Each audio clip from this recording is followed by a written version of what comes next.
வணக்கம். நம்ம இன்னைக்கு இந்த வீடியோ என்ன பார்க்க போறோம்னா, லிக்விடேஷன் ஆஃப் கம்பெனி சாப்டர்ல இருந்து ஒரு இம்பார்ட்டன்ட் சம் தான் பார்க்க போறோம். நம்ம இது வரைக்கும் பார்த்த சம் எல்லாமே கிரெடிட்டாஸ் மட்டும் தான் பே பண்ணிருப்போம். சோ இன்னைக்கு என்ன பார்க்க போறோம்னா, அமௌண்ட் கிரெடிட்டாஸுக்கும் பே பண்ணது போக பேலன்ஸ் அமௌண்ட் இருந்ததுன்னா நம்ம நெக்ஸ்ட் யாருக்கு பே பண்ணுவோம்னா ஷேர் ஹோல்டர்ஸ்க்கு தான் பே பண்ணுவோம். சோ அந்த ஷேர் ஹோல்டர்ஸ்க்கு பே பண்றத பத்தி எப்படி சம் போடலாம் அப்படின்றத இந்த வீடியோல நம்ம பார்க்க போறோம்.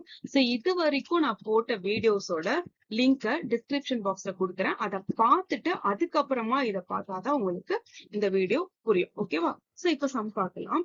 The Sita Limited went into voluntary liquidation on 31st December 2014. So Sita Limited voluntary liquidation பண்றாங்க. So அவங்களோட பேலன்ஸ் ஷீட்டை தான் இங்க கொடுத்திருக்காங்க. So first liability side பார்க்கலாம். 5,006% cumulative preference shares of rupees 100 is fully paid. Next 2,500 equity share of rupees 100 is rupees 75 paid up. ஓகேவா? So 2,500 equity share இருக்கு. ஆனா அதோட ரேட் 100, பட் எவ்வளவு பே பண்ணிருக்காங்கன்னா 75. அதே மாதிரி 7,500 equity share of rupees 100 each rupees 60 paid. So இங்கேயும் அதே மாதிரி அதோட ரேட் என்னன்னா 100, பட் 60 paid up அப்படின்னு சொல்றாங்க. நெக்ஸ்ட் டிபெஞ்சர் எவ்வளவு இருக்காரு அப்படின்னு பார்த்தோம்னா 2,50,000. அவங்களுக்கு கொடுக்க வேண்டிய இன்ட்ரெஸ்ட் அவுட்ஸ்டாண்டிங் 12,500. கிரெடிட்டார்ஸ் எவ்வளவு இருக்காருன்னா 3,52,500. நெக்ஸ்ட் அசெட் சைட் எல்லாம் பார்த்தோம்னா என்னென்ன இருக்கு? Land and building, plant and machinery, patent, stock, debtors, cash at bank and P&L account இருக்கு. சோ ஒரு இம்பார்ட்டன்டான ஒரு விஷயம் என்ன அப்படின்னு பார்த்தோம்னா, அசெட் சைட்ல P&L அக்கௌண்ட் அப்படின்னு வந்தாவே அந்த கம்பெனி லாஸ்ட்ல போயிட்டு இருக்கு அப்படின்னு அர்த்தம். ஓகேவா? சோ அதனாலதான் வைண்ட் அப் பண்றதுக்கு மேக்சிமம் அதிகமான சான்ஸே இருக்கும். ஓகேவா? ஒரு கம்பெனி லாஸ்ட்ல போயிட்டு இருக்கு அப்படின்றத எப்படி ஃபைண்ட் அவுட் பண்ணலாம்னா, அந்த கம்பெனியோட பேலன்ஸ் ஷீட்ல அசெட் சைட்ல ப்ராஃபிட் அண்ட் லாஸ் அக்கௌண்ட் இருந்தது அப்படின்னா, அமௌண்ட் இருந்ததுன்னா அந்த கம்பெனி லாஸ்ட்ல போயிட்டு இருக்கு அப்படின்னு அர்த்தம். So additional information பார்க்கலாம். The liquidator is entitled to a commission of 3% on asset realized except cash அப்படின்னு சொல்லியிருக்காங்க. சோ லிக்விடேட்டருக்கு நம்ம கொடுக்க வேண்டிய ரெமுனரேஷன் அசெட் ரியலைஸ் பண்ணதுல இருந்து கொடுப்போம். இதுல என்ன சொல்றாங்கன்னா, கேஷ மட்டும் விட்டுட்டு மீதி இருக்க அசெட்டை எடுத்துக்கோங்க அப்படின்னு சொல்றாங்க. அப்போ எக்ஸப்ட்னா கேஷ விட்டுறணும். ஓகேவா? இன்க்ளூடிங்னா கேஷ எடுத்துக்கணும் அப்படின்னு அர்த்தம். Okay. Next, and 2% on amount distributed among unsecured creditor other than preferential creditor. So இதுல நம்ம என்ன பண்ண போறோம் அப்படின்னா, 2% unsecured creditor லிக்விடேட்டர் ரிமுனரேஷன் கொடுக்க போறோம் அன்செக்யூர்ட் கிரெடிட்டார்ஸ்ல இருந்து. ஓகேவா? இதுல என்ன சொல்றாங்க? அதர் தென் பிரிஃபரன்ஷியல் கிரெடிட்டார். இப்படி ஒரு வேர்டு கொடுத்தாங்க அப்படின்னா, நம்ம இது வரைக்கும் நம்ம லிக்விடேட்டர் எப்படி ரிமுனரேஷன் பே பண்ணுவோம்? பிரிஃபரன்ஷியல் கிரெடிட்டார்ல இருந்தும் நம்ம பே பண்ணுவோம், அதுக்கப்புறம் அன்செக்யூர்ட் கிரெடிட்டார்ஸ் பே பண்ணுவோம்ல. சோ இந்த வீடியோல என்ன அப்படின்னு பார்த்தோம்னா, இப்படி ஒரு வேர்டு கொடுத்தாங்கன்னாவே பிரிஃபரன்ஷியல் கிரெடிட்டார்ஸ்ல இருந்து நம்ம லிக்விடேட்டருக்கு ரிமுனரேஷன் கொடுக்க வேண்டாம் அப்படின்றதுதான் அதோட மீனிங். ஓகேவா? So next, creditors include preferential creditors rupees 37,500 and loan for rupees 1,25,000 secured by mortgage on land and building. So இதுல என்ன சொல்றாங்கன்னா, இங்க பேலன்ஸ் ஷீட்ல மொத்தமா கிரெடிட்டர்ஸ் கொடுத்துருக்காங்கல்ல, இந்த கிரெடிட்டர்ஸ்குள்ளதான் பிரிஃபரன்ஷியல் கிரெடிட்டாரும் இருக்காரு, அதே மாதிரி செக்யூர்டு கிரெடிட்டார்ஸும் இருக்காரு, அன்செக்யூர்ட் கிரெடிட்டார்ஸும் இருக்காங்க. ஓகேவா? இதை நான் சம் போடும்போது உங்களுக்கு எக்ஸ்பிளைன் பண்றேன். The preference dividend bearing arrears for 2 years. So preference shareholdersக்கு நம்ம டிவிடெண்ட் இந்த கம்பெனினா 2 years கொடுக்காம இருக்காங்க. சோ அதையும் சம் போடும்போது நான் எக்ஸ்பிளைன் பண்றேன். நெக்ஸ்ட், இந்த asset realised as follows. So asset realise பண்ணது எவ்வளவுனா, land and building 3 lakh, plant and machinery 5 lakhs, patterns 75,000, stock 1,50,000, debtors 2 lakh. The expense of liquidation amounted rupees 27,250. Prepare the liquidator final statement. ஓகேவா? So இந்த கம்பெனில asset realise பண்ண amount தான் எடுத்துக்கணும், இங்க இருக்க அமௌண்ட் எடுக்க கூடாது. ஓகேவா? சோ எப்பவுமே மார்க்கெட் வேல்யூ கொடுத்திருந்தாங்கன்னா நம்ம அதுதான் எடுக்கணும், புக் வேல்யூவை எடுக்க கூடாது. இன்கேஸ் இங்க எந்த வேல்யூமே இல்ல, அசெட் ரியலைஸ் பண்ணது இல்லைன்னா, அப்ப இந்த வேல்யூவை தான் நம்ம எடுத்து சம் போடுற மாதிரி இருக்கும். ஓகேவா? சோ இப்போ நம்ம என்ன பண்ணலாம்னா, லிக்விடேட்டர் ஃபைனல் ஸ்டேட்மெண்ட் எப்படி ப்ரிப்பேர் பண்றது பார்க்கலாம். சோ ஃபர்ஸ்ட் எப்பயும் போல receipts and payment account open பண்ணிக்கலாம். ஃபர்ஸ்ட் ரிசிப்ட் சைடு எல்லாம் ஃபில் பண்ணிட்டு அப்புறமா யாருக்கு பே பண்ணலாம் அப்படின்றத பார்க்கலாம். சோ ஃபர்ஸ்ட் என்ன பண்றோம்னா, cash at bank. So cash at bank எவ்வளவு இருக்கு? 75,000. ஓகேவா? அதை நான் போட்டுக்கிட்டேன். நெக்ஸ்ட் அசெட் ரியலைஸ் பண்ணது. சோ அதுல பிளான்ட் அண்ட் மிஷினரி எவ்வளவு இருக்கு அப்படின்னு பார்த்தோம்னா 5 lakhs. ஓகே, நெக்ஸ்ட் பேட்டர்ன் எவ்வளவு இருக்கு? 75,000. ஸ்டாக் எவ்வளவு இருக்கு? 1,50,000. டேட்டாஸ் வந்து 2 lakh. சோ மொத்தமா அசட் ரியலைஸ் பண்ணது எவ்வளவுன்னா 9,25,000. இதுல லேண்ட் அண்ட் பில்டிங் நான் ஏன் இங்க எடுக்கல அப்படின்னு பார்த்தோம்னா, இங்க வந்துட்டு லேண்ட் அண்ட் பில்டிங்க வச்சுதான் அவங்க என்ன பண்ணிருக்காங்கன்னா செக்யூர் கிரெடிட்டார்ஸ்ல இருந்து கடனே வாங்கியிருக்காங்க. So land and building realise பண்ணது எவ்வளவுனா 3 lakh. சோ செக்யூர் கிரெடிட்டார்ஸ்க்கு அவங்க வாங்கின லோன் அமௌண்ட் கொடுக்க வேண்டியது எவ்வளவுனா இங்க பாருங்க 1,25,000. ஓகேவா? சோ அப்போ லேண்ட் அண்ட் பில்டிங் வச்சுதான் அவர் கடன் வாங்கியிருக்காரு. அந்த லேண்ட் அண்ட் பில்டிங் ரியலைஸ் பண்ண வேல்யூ எவ்வளவுனா 3 lakhs. அதுல செக்யூர்டு கிரெடிட்டார்ஸுக்கு நம்ம பே பண்ணது 1,25,000 போக சர்ப்ளஸ் அமௌண்ட் எவ்வளவு அப்படின்னு பார்த்தோம்னா 1,75,000. சோ இதெல்லாம் ஆட் பண்ணோம் அப்படின்னா நமக்கு எவ்வளவு அமௌண்ட் வரும் அப்படின்னா 11,75,000. அப்போ மொத்தமா இந்த கம்பெனி வைண்ட் அப் பண்ணும்போது ரியலைஸ் பண்ண வேல்யூ என்ன அப்படின்னு பார்த்தோம்னா 11,75,000.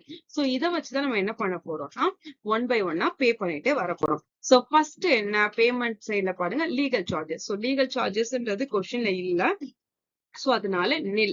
நெக்ஸ்ட் வந்து யாருக்கு பே பண்ணுவோம்? லிக்விடேட்டருக்கு ரெமுனரேஷன் கொடுப்போம். சோ எதுல இருந்து கொடுப்போம்? அசெட்ட வந்து ரியலைஸ் பண்ணதுல இருந்து அவருக்கு கொடுப்போம். சோ இந்த கொஸ்டின்ல நான் என்ன சொன்ன first 3% on all asset realise accept cash அப்படின்னு சொல்லிட்டாங்க. அப்ப கேஷ மட்டும் விட்டுட்டு மீதி இருக்க எல்லா அசெட்டையுமே நம்ம ஆட் பண்ணோம் அப்படின்னா 12,25,000 கிடைக்கும். என்னென்ன அசெட் அப்படின்னு பார்த்தோம்னா லேண்ட் அண்ட் பில்டிங் ஒரு 3 lakh, அதுக்கப்புறம் பிளான்ட் அண்ட் மிஷினரி ஒரு 5 lakhs, பேட்டர்ன் ஒரு 75,000, ஸ்டாக் ஒரு 1,50,000, டேட்டாஸ் வந்து ஒரு 2 lakhs. சோ மொத்தமா ஆட் பண்ணோம்னா 12,25,000. அவர் ரியலைஸ் பண்ணனால அவருக்கு அதுல இருந்து 3% கமிஷன் கொடுக்குறோம். சோ மொத்தமா கமிஷன் எவ்வளவுனா 36,750. ஓகேவா? நெக்ஸ்ட் என்னன்னா அன்செக்யூர்ட் கிரெடிட்டார்ஸ்க்கு வந்துட்டு நம்ம அவரை ரியலைஸ் பண்ண சொன்னனால அதுக்கும் நம்ம என்ன பண்ணுவோம்னா அவருக்கு வந்துட்டு நம்ம ரெமுனரேஷன் கொடுப்போம். சோ நான் ஆல்ரெடி ஸ்டார்டிங்ல கொஸ்டின்ல சொன்னேன், இங்க என்ன இருக்கு பாருங்களேன், அன்செக்யூர்ட் கிரெடிட்டார் அதர் தென் பிரிஃபரன்ஷியல் கிரெடிட்டார் அப்படின்னு சொல்லும் போது பிரிஃபரன்ஷியல் கிரெடிட்டாருக்கு இருந்து நம்ம என்ன பண்ண மாட்டோம்னா அவருக்கு ரெமுனரேஷன் கொடுக்க மாட்டோம். ஓகேவா? சோ அன்செக்யூர் கிரெடிட்டார்ஸ்ல இருந்து தான் கொடுப்போம். சோ அன்செக்யூர் கிரெடிட்டார்ஸ் எப்படி கால்குலேட் பண்ணணும் அப்படின்னு பார்த்தோம்னா இங்க டோட்டலா கிரெடிட்டார்ஸ் அப்படின்னு சொல்லி லயபிலிட்டி சைட்ல கொடுத்துறாங்க. எவ்வளவு இருக்கு பாருங்களேன், 3,62,500. அந்த 3,62,500ல செக்யூர் கிரெடிட்டார்ஸ் எவ்வளவு இருந்தாரு அப்படின்னா 1,25,000. அதையும் மைனஸ் பண்ணிட்டு இங்க கொஸ்டின்ல என்ன கொடுத்திருக்காங்க பாருங்க, ப்ரிஃபரன்ஷியல் கிரெடிட்டார் வந்துட்டு 37,500. ஓகேவா? அதை லெஸ் பண்ணது போக பேலன்ஸ் எவ்வளவுனா 2 lakh. திரும்பவும் சொல்றேன், டோட்டலா கிரெடிட்டார் வந்து 3,62,500. அதுல செக்யூர்டு கிரெடிட்டாரோட லோன் அமௌண்ட் எவ்வளவுனா 1,25,000. ப்ரிஃபரன்ஷியல் கிரெடிட்டார் எவ்வளவுனா 37,500. இதை மைனஸ் பண்ண போக பேலன்ஸ் இருக்க 2 lakh தான் நம்ம அன்செக்யூர்ட் கிரெடிட்டார்ஸ்க்கு கொடுக்க வேண்டிய அமௌண்ட். ஓகேவா? சோ இந்த கொஸ்டின்ல என்ன அப்படின்னு பார்த்தோம்னா நம்ம ஷேர் ஹோல்டர்ஸ் வரைக்கும் பே பண்ண முடியும் அப்படின்னு சொல்லி இங்க கொஸ்டின்ல தெளிவா கொடுத்துட்டாங்க. ஓகேவா? ப்ரிஃபரன்ஸ் ஷேர் ஹோல்டர்ஸ்க்கு வந்து டிவிடெண்ட் வந்து அரியரா கொடுக்கணும் அப்படின்னாவே ஷேர் ஹோல்டர்ஸ்க்கு கண்டிப்பா அமௌண்ட் அவைலபிளா இருக்கு, அதுக்கப்புறம் நம்ம பே பண்ண போறோம்னு தான் அர்த்தம். ஓகேவா? சோ அதனால இந்த இடத்துல எப்படி நம்ம பெர்சன்டேஜ் போடணும்னா 2/100. இது வரைக்கும் நம்ம என்ன பார்த்தோம் அப்படின்னா அன்செக்யூர்ட் கிரெடிட்டார்ஸ்க்கே நம்மளால அமௌண்ட் பே பண்ண முடியாது. அதனால அதுல இருந்து வர லிக்விடேட்டருக்கு ரெமுனரேஷன் கொடுக்கறனால நம்ம இதுக்கு முன்னாடி எப்படி சம் போட்டோம்னா 2/102 போட்டோம் இல்லையா? சோ இந்த சம்ல எப்படி அப்படி பார்த்தோம்னா இது அன்செக்யூர்ட் கிரெடிட்டார்ஸ்க்கு கொடுக்குற அளவுக்கு அமௌண்ட் இருக்கு, அதனால லிக்விடேட்டருக்கும் ஃபுல்லாவே ரெமுனரேஷன் கொடுக்கலாம். ஓகேவா? அப்போ மொத்தமா 2 lakhல 2% போட்டோம்னா எவ்வளவு அப்படின்னு பார்த்தோம்னா அவருக்கு கொடுக்க வேண்டிய ரெமுனரேஷன் வந்து 4,000. ஓகேவா?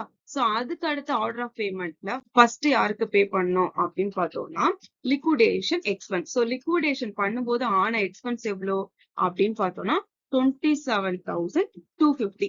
ஓகேவா? அதையும் நம்ம பே பண்ணிட்டோம். அதுக்கப்புறம் யாருக்கு இப்ப பே பண்ண போறோம்னா டிபெஞ்சர் ஹோல்டருக்கு பே பண்ண போறோம். சோ டிபெஞ்சர் ஹோல்டருக்கு எப்படி பே பண்ணணும் அப்படின்னு பார்த்தோம்னா அவருக்கு பாருங்களேன் எவ்வளவு வந்து டிபெஞ்சர் ஹோல்டர்ஸ் இருக்காங்க, 2,50,000. அது மட்டும் இல்லாம அவருக்கு கொடுக்க வேண்டிய இன்ட்ரெஸ்ட் அவுட்ஸ்டாண்டிங் எவ்வளவு இருக்கு கொஸ்டின்ல கொடுத்திருக்காங்க. Interest outstanding 12,500. சோ ரெண்டையும் சேர்த்து ஆட் பண்ணோம்னா டிபெஞ்சர் ஹோல்டருக்கு எவ்வளவு கொடுக்கணும்னா 2,62,500. ஓகேவா? சோ அவருக்கும் பே பண்ணிட்டோம். அதுக்கப்புறம் யாருக்கு பே பண்ணோம்னா preferential creditor. So preferential creditor கொஸ்டின்ல இங்க கொடுத்துறாங்க 37,500. சோ அதையும் நம்ம வந்து என்ன பண்ணிட்டோம்னா பே பண்ணிட்டோம். இதுக்கப்புறம் யாருக்கு பே பண்ணுவோம்? Unsecured creditor. அன்செக்யூர்ட் கிரெடிட்டார்ஸ் நான் ஆல்ரெடி சொன்னேன். மொத்தமா கிரெடிட்டார் வந்து 3,62,500. அதுலதான் டோட்டலா லோன் அமௌண்ட் செக்யூர் கிரெடிட்டார்ஸும் இருக்காரு, ப்ரிஃபரன்ஷியல் கிரெடிட்டாரும் இருக்காருன்னு சொன்னேன். அதை மைனஸ் பண்ணது போக இருக்க 2 lakh தான் அன்செக்யூர்டு கிரெடிட்டார். இப்போ கிரெடிட்டாருக்கும் நம்ம பே பண்ணிட்டோம். மொத்தமா அந்த கம்பெனில நம்ம வந்துட்டு அசட் ரியலைஸ் பண்ணது எவ்வளவுனா 11,75,000. அதை வச்சு நம்ம என்ன பண்ணிட்டோம் அப்படின்னா கிரெடிட் எல்லாருக்குமே வந்துட்டு பே பண்ணிட்டோம். அதுக்கப்புறம் அமௌண்ட் வந்து எவ்வளவு அவைலபிளா இருக்கு அப்படின்னா 6,07,000 அமௌண்ட் இருக்கு. ஓகேவா? சோ மொத்தமா அசட் ரியலைஸ் பண்ணது எவ்வளவுனா 11,75,000. எல்லாத்துக்கும் பே பண்ணது போக அன்செக்யூர்ட் கிரெடிட்டார்ஸ்க்கு பே பண்ணது போக பேலன்ஸ் எவ்வளவு இருக்குன்னா 6,07,000 இருக்கு. இப்போ இந்த 6,07,000 வச்சுதான் நம்ம என்ன பண்ண போறோம்னா ஷேர் ஹோல்டர்ஸ்க்கு பே பண்ண போறோம். ஓகேவா? சோ ஃபர்ஸ்ட் எந்த ஷேர் ஹோல்டர்ஸ்க்கு பே பண்ணுவோம்னா ப்ரிஃபரன்ஸ் ஷேர் ஹோல்டர்ஸ்க்கு தான் பே பண்ணுவோம். ஏன்னா கம்பெனில ஃபர்ஸ்ட் ப்ரிஃபரன்ஸ் யார் கொடுப்பாங்கன்னா ப்ரிஃபரன்ஸ் ஷேர் ஹோல்டர்ஸ் தான் கொடுப்பாங்க. அவங்களுக்கு பே பண்ணது போக பேலன்ஸ் இருக்க அமௌண்ட் யாருக்கு பே பண்ணுவோம்னா ஈக்விட்டி ஷேர் ஹோல்டர்ஸ்க்கு பே பண்ணுவோம். ஓகேவா? சோ அதுல இங்க பாருங்களேன், ப்ரிஃபரன்ஸ் ஷேர் ஹோல்டர்ஸ்க்கு எவ்வளவு இருக்கு அப்படின்னு பார்த்தோம்னா 5 lakhs வந்து அவங்களுக்கு நம்ம அவங்களோட கேபிட்டலை திருப்பி கொடுக்கணும். அது மட்டும் இல்லாம இந்த கம்பெனில 2 years-ஆ அவருக்கு என்ன பண்ணலன்னா அவங்களுக்கு டிவிடெண்டே கொடுக்கலையாம். ஓகேவா? சோ அப்போ அதோட சேர்த்து அவங்க திருப்பி கொடுக்கணும். ஓகேவா? இந்த கேபிட்டல் ஒரு 5 lakh, அது மட்டும் இல்லாம அவங்களுக்கு கொடுக்க வேண்டிய டிவிடெண்ட் எவ்வளோ அப்படின்றத பார்க்கலாம். 5 lakhல அவங்களோட இன்ட்ரெஸ்ட் எவ்வளோ 6% வந்துட்டு அவங்களுக்கு வந்து டிவிடெண்டோட பெர்சன்டேஜ் வந்து 6. அப்ப 5 lakh இன்ட்டு 6% இன்ட்டு எத்தனை வருஷம் அவங்களுக்கு கொடுக்கல அப்படின்னா 2 years-ஆ டிவிடெண்ட் கொடுக்கல. அப்போ கண்டுபிடிச்சோம்னா மொத்தம் அவங்களுக்கு 60,000 வந்து டிவிடெண்டும் வந்து அவுட்ஸ்டாண்டிங்கா இருக்கு. ஓகேவா? அப்போ மொத்தமா எவ்வளவு பே பண்ணோம்னா 5,60,000 பே பண்ணணும். ஓகேவா? சோ அந்த 5,60,000 பே பண்ணது போக பேலன்ஸ் அமௌண்ட் எவ்வளவு இருக்கு அப்படின்னு பார்த்தோம்னா 47,000 இருக்கு. ஓகேவா? இந்த 47,000 வச்சுதான் நம்ம யாருக்கு பே பண்ண போறோம்னா ஃபைனலா ஈக்விட்டி ஷேர் ஹோல்டர்ஸ்க்கு பே பண்ண போறோம். சோ அததான் எப்படி பே பண்றது அப்படின்றத நம்ம இப்போ கேர்ஃபுல்லா பார்க்கணும். ஓகேவா? ஏன்னா இங்க பாருங்களேன், 2 ஈக்விட்டி ஷேர் ஹோல்டர்ஸ் இருக்காங்க. அவங்களோட அமௌண்ட் எவ்வளவுனா 1,87,500, 4,50,000 இருக்கு. அப்ப மொத்தமா அவங்களுக்கு திருப்பி கொடுக்கணும்னா இந்த கம்பெனி எவ்வளவு கொடுக்கணும்னா 5 lakhs தாண்டி போகுது. ஓகேவா? சோ அதனால இங்க நம்ம எப்படி கொடுக்கணும்னா நம்ம கையில இருக்கதே 47,000 தான் இருக்கு. அதை எப்படி கொடுக்கணும் அப்படின்றத பார்க்க போறோம். சோ இந்த 47,000மே வந்துட்டு அவங்களுக்கு தான் போக போகுது. பட் அதை எப்படி நம்ம பிரிச்சு கொடுக்கணும் அப்படின்றத பார்க்க போறோம். சோ ஃபர்ஸ்ட் வந்து 2,500 ஈக்விட்டி ஷேர் ஹோல்டர்ஸ் இருக்காங்க இல்லையா? சோ அவங்களுக்கு எவ்வளவுனா 75 rupees வந்து பெய்ட் அப் அப்படின்னு சொல்றாங்க. நெக்ஸ்ட் என்ன 7,000 ஈக்விட்டி ஷேர் ஹோல்டர் இருக்காங்க, ஈக்விட்டி ஷேர் இருக்கு. அதுல வந்து 60 வந்துட்டு பெய்ட் அப் அப்படின்னு சொல்றாங்க. ஓகேவா? சோ அதுல ஃபர்ஸ்ட் என்னன்னா இந்த 2,500க்கு பார்க்கலாம். 2,500 ஈக்விட்டி ஷேருக்கு எவ்வளவு பே பண்ணோம்னா 75. நெக்ஸ்ட் வந்து இவங்களுக்கு எவ்வளவுனா 60. ஓகேவா? ஆனா நம்ம கையில இருக்கதோ 47,000. ஓகேவா? இவருக்கு கொடுத்துட்டோம்னா இவருக்கு இருக்காது, இவருக்கு கொடுத்துட்டோம்னா இவங்களுக்கு இருக்காது. ஆனா ஈக்விட்டி ஷேர் ஹோல்டர்ஸ்னா என்னது ஈக்குவலா பிரிச்சுப்பாங்க அப்படின்னு அர்த்தம். ஓகேவா? அப்போ ஃபர்ஸ்ட் என்ன பண்ணணும்னா இந்த 75க்கும் 60க்கும் உள்ள டிஃபரெண்ட் பாத்தீங்கன்னா 15. ஓகேவா? சோ அப்போ அந்த 15 rupees ஓகேவா முதல்ல பே பண்ணிடுறாங்க. அந்த 2,500 ஈக்விட்டி ஷேர் இருக்கு இல்லையா? அதுல வந்துட்டு அவங்களுக்கு ஃபர்ஸ்ட் 15 பே பண்ணிடுறாங்க. எவ்வளவுனா 37,500 பே பண்ணிடுறாங்க. இப்போ இங்க பாருங்களேன், இவர்கிட்ட எவ்வளவு இருக்கும் அப்படின்னு பார்த்தோம்னா ₹60. ஏன்னா ஈக்குவலா வந்துருச்சா? ஏன்னா இவருக்கு 75 கொடுக்கணும், இவருக்கு 60 rupees வந்துட்டு பெய்ட் அப் அப்படின்னு கொஸ்டின்ல கொடுத்திருக்காங்க இல்லையா? சோ அப்ப என்ன அப்படின்னா ரெண்டையுமே ஈக்குவலா கொண்டு வரணும். ஓகேவா? அப்போ 75 - 60 போட்டோம்னா 15. ஓகேவா? ரெண்டுத்துக்கும் உள்ள டிஃபரெண்ட் என்ன 15.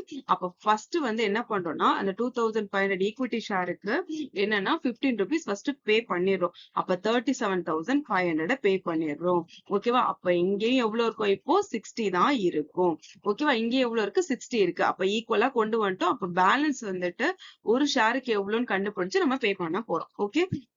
அப்ப நான் மொத்தமா அமௌண்ட் எவ்வளவு இருக்குன்னு சொன்னேன் 47,000 சொன்னேன். 47,000ல 37,500 வந்துட்டு நம்ம இங்க குடுத்துட்டோம்.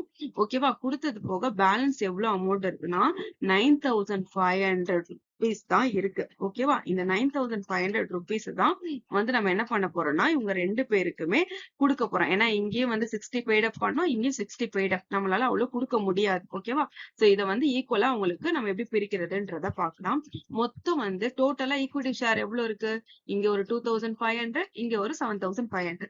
ரெண்டையும் ஆட் பண்ணோம்னா 10,000 ஈக்விட்டி ஷேர். ஓகேவா? மொத்தம் எவ்வளவு இருக்குன்னா 9,500 இருக்கு. டிவைடட் 10,000 ஈக்விட்டி ஷேர் போட்டோம்னா ஒரு ஷேருக்கான ரேட் என்ன அப்படின்னு பார்த்தோம்னா 0.95 பைசா. ஓகேவா? மொத்தமா 95 பைசா தான் இருக்கு.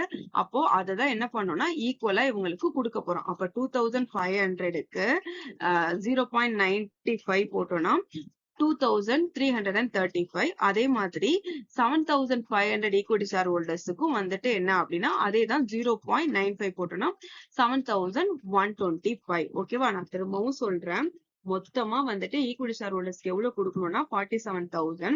இவருக்கும் கொடுக்கணும், இவருக்கும் கொடுக்கணும். அது எப்படி கொடுக்குறோம் அப்படின்னா ரெண்டு அமௌண்ட்டை ஈக்குவலா கொண்டு வரும். ஓகேவா? அந்த ஈக்குவலா கொண்டு வர்றதுக்கு என்ன ஃபர்ஸ்ட் பண்றோம்னா பேலன்ஸ் வந்துட்டு ரெண்டுத்துக்கும் உள்ள டிஃபரன்ஸ் எவ்வளவுனா 15. அப்ப 15 வந்து ஃபர்ஸ்ட் பே பண்ணிடுறோம். இப்ப இங்கேயும் 60 தான் பெய்டப்பா இருக்கும், இங்கேயும் 60 தான் பெய்டப்பா இருக்கும் இல்லையா? சோ அதனால மொத்தம் 10,000 ஈக்விட்டி ஷேர் இருக்கா, அதுல 9,500 ருபீஸ் தான் இருக்கு. ஒரு ஷேருக்கான ரேட் என்ன அப்படின்னா 0.95 பைசா. ஓகேவா? இப்ப புரியுதா? அந்த 95 பைசா வச்சுதான் ஃபர்ஸ்ட் திரும்ப 2,500க்கு பே பண்றோம், அப்புறம் 7,500க்கு பே பண்றோம். இப்ப இது எல்லாத்தையும் ஆட் பண்ணுங்களேன், 47,000 வரும். ஓகேவா? அப்போ மொத்தமா நம்ம என்ன பண்ணிட்டோம், 47,000யும் ஈக்விட்டி ஷேர் ஹோல்டர்ஸ்க்கு பே பண்ணிட்டோம். ஓகேவா? ஏன்னா அவருக்கு நமக்கு வந்து கொடுக்க வேண்டியது 5 lakhs மேல போகுது, நம்மளால அமௌண்ட் இல்ல. அப்ப குடுக்குற வரைக்கும் போதும் அப்படின்னு சொல்லிட்டு அந்த ஷேர் ஹோல்டர்ஸ் அவங்க ஈக்குவலா அதை பிரிச்சு எடுத்துக்கிறாங்க. ஓகேவா? இந்த மாதிரி கான்செப்ட்ல தான் அவங்க பிரிச்சு எடுத்துப்பாங்க. ஓகேவா? சோ இது ரொம்ப இம்பார்ட்டன்ட் சம்ம. 10 மார்க்ல ரொம்ப முக்கியமான சம்ம. இத மாதிரி இருக்க சம்ம எல்லாம் பிராக்டிஸ் பண்ணி பாருங்க. Okay, thank you.